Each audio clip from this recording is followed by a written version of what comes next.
हम अपने ज्योग्राफी का जो हमारा जो प्रश्नोत्तरी का कार्यक्रम है, आज पुनः हम उसको आगे बढ़ाते हुए आपके लिए कुछ महत्वपूर्ण तथ्यों को लाए हैं। आप इसे देखें और अवलोकन करें ताकि आपको आगामी एग्जामिनेशन सीटेट की जो एग्जामिनेशन होने वाली है इसी मंथ में आपको इससे फ़ायदा मिलेगा। चलिए हम प्रश्न की ओर चलते हैं। ऋतु परिवर्तन के क्या कारण होते हैं? ऋतु परिवर्तन के क्या कारण होते हैं? परिक्रमण, घूर्णन, परिक्रमण और घूर्णन, इनमें से कोई नहीं। आपका सही आंसर सी हो गया, यानी कि परिक्रमण और घूर्णन। मैं आपको बता दूं कि जो परिक्रमण है और ये घूर्णन, तो परिक्रमण को वार्षिक गति के नाम से भी जानते हैं, क्योंकि वर्ष में एक बार जो पूरा जो रोटेट कर लेता है सन के चारों, ये सन है, सन के चारों ओर जो है पृथ्वी जो रोटेट करना शुरू कर देता है, ये इसको हम बोलते हैं परिक्रमण, यानी कि पूरा जो परिक्रमा लगा लेता है। घूर्णन क्या होता है? ये वर्ष में होता है एक बार। घूर्णन क्या हुआ?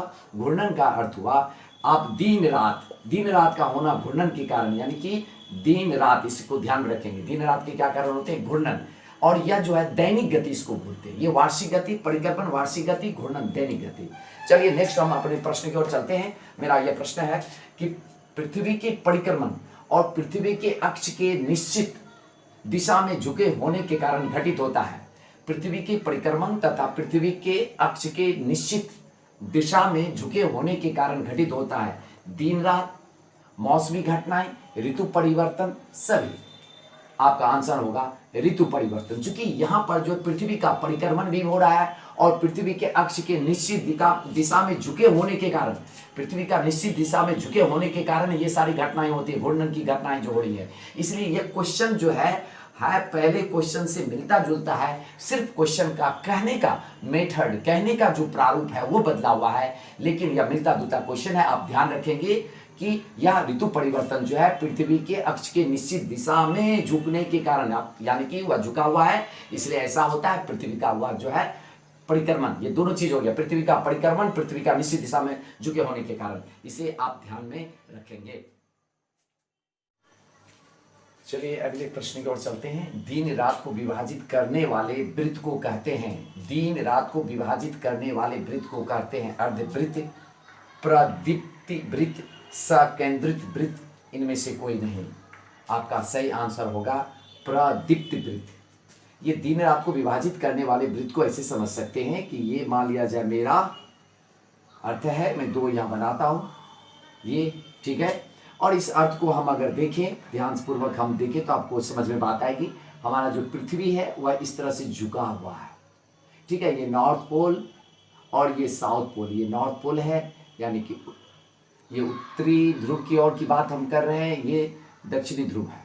और ये अगर लाइन देखें तो इधर से ऐसे हाफ होता है, यानी कि सन का जो रे होता है आधा दिखाई पड़ेगा, आधा दिन रात एक साइड होते हैं। यानी कि कहने का अर्थ यह है कि जो प्रतिदीप्त वृत्त है ये सीधा होता है और ये जो है पोल से नहीं मिलता है, इसका जो है ना तो पोल से अटैचमेंट नहीं होता है प्रदीप्त वृत्त का, ये ध्यान रखेंगे।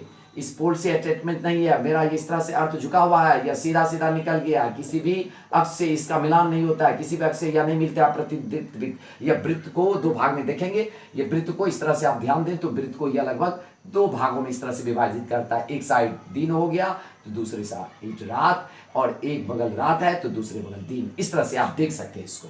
चलिए मेरा अगला प्रश्न है, पृथ्वी के दैनिक गति को कहते हैं परिभ्रमण, घूर्णन, इनमें से कोई नहीं, इनमें से सभी।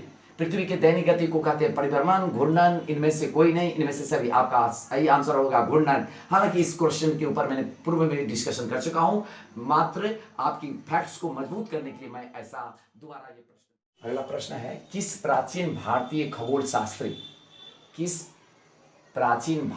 खगोल शास्त्री ने बताया कि पृथ्वी गोल है और अपने अक्ष पर घूमती है? चरक, मिहिर भट्ट, आर्यभट्ट, सुश्रुत। किस प्राचीन भारतीय खगोल शास्त्री ने बताया कि पृथ्वी गोल है और अपने अक्ष पर घूमती है? चरक, मिहिर भट्ट, आर्यभट्ट, सुश्रुत। आपका सही आंसर होगा आर्यभट्ट। चलिए अगला प्रश्न है, घूर्णन और परिक्रमण है क्या है? घूर्णन और परिक्रमण क्या है? दिन रात की गति, मौसमी गति, सभी। घूर्णन और परिक्रमण क्या है? घूर्णन और परिक्रमण जो है यह गति है, याद रखेंगे। घूर्णन और परिक्रमण जो है एक गति है, यानी कि यह एक मोशन है। इस तरह से आप दिमाग में रखेंगे, घूर्णन और परिक्रमण को एक गति कहते हैं। प्रश्न की ओर बढ़ते हैं। पृथ्वी का अक्ष एक काल्पनिक रेखा है जो इसके अक्षीय सतह से डैश कोण बनाती है। पृथ्वी का अक्ष एक काल्पनिक रेखा है जो इसके कक्षीय सतह से डैश कोण बनाती है। 66.5 degree, 23.5 degree, 82.5 degree, 23 degree.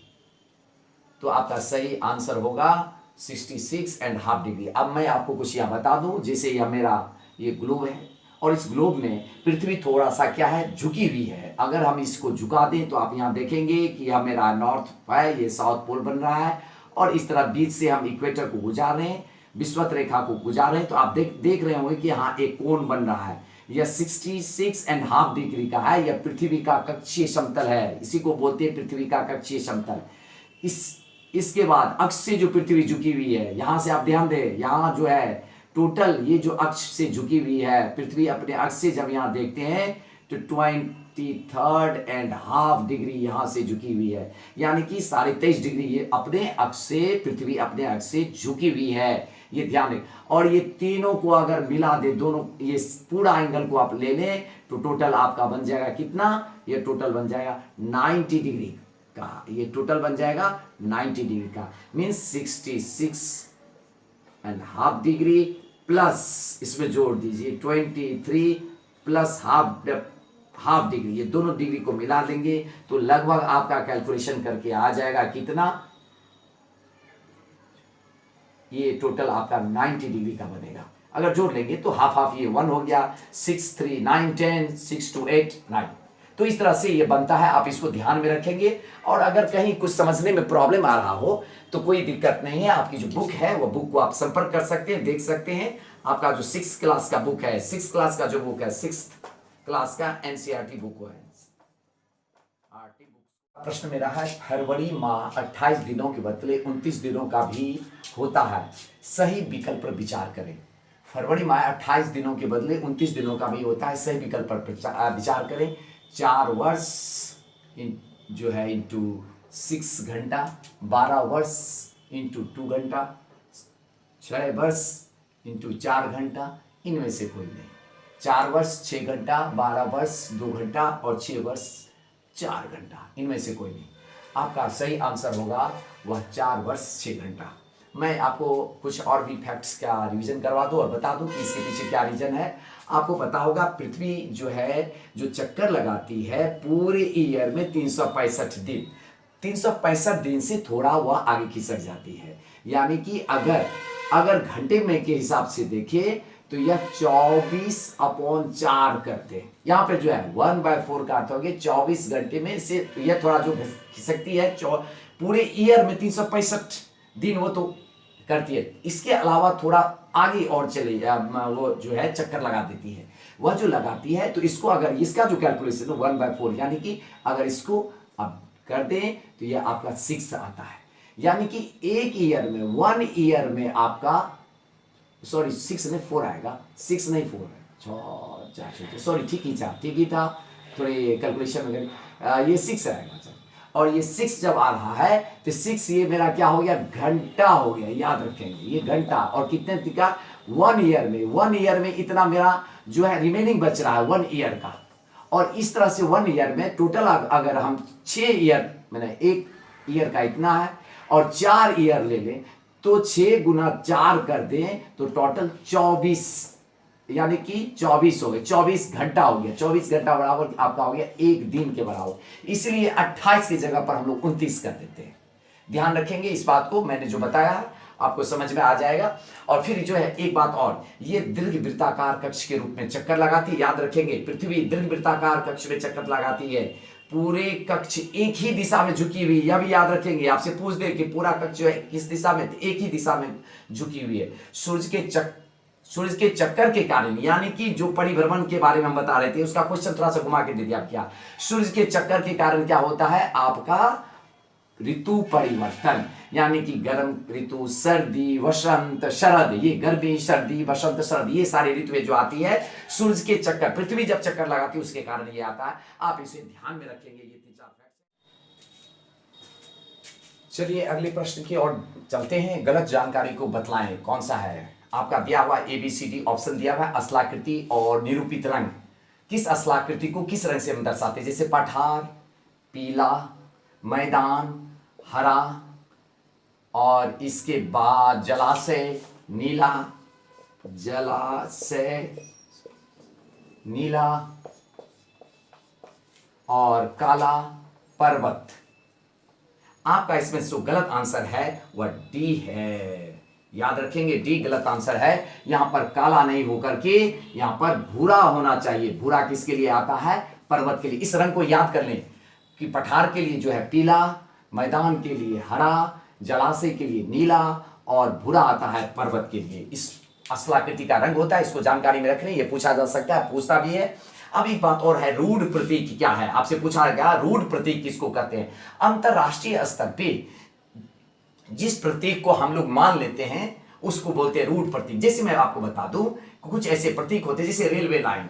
Railway line को दिखाने के लिए इस तरह से आप कर दे तो रेलवे लाइन बन जाता है। इसी तरह से आप अगर झील को दिखाने के लिए चाहते हैं तो इस तरह से बना दे, झील के लिए हो जाता है। ठीक है, इस तरह से पीक के लिए होता है, चोटी को दिखाने के लिए। तो इस तरह से कुछ ऐसे प्रतीक बने जो अंतरराष्ट्रीय स्तर पे इसको मान्यता मिलता है, इंटरनेशनल लेवल पे उसको मान्यता मिली है, इसलिए इसको रूढ़ प्रतीक कहते हैं।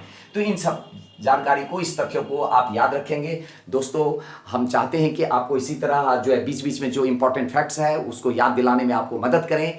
मेरा पूरा कोशिश है, इस तरह से हम अपना वीडियो जारी रखेंगे। आप हमारे साथ बने रहे। धन्यवाद।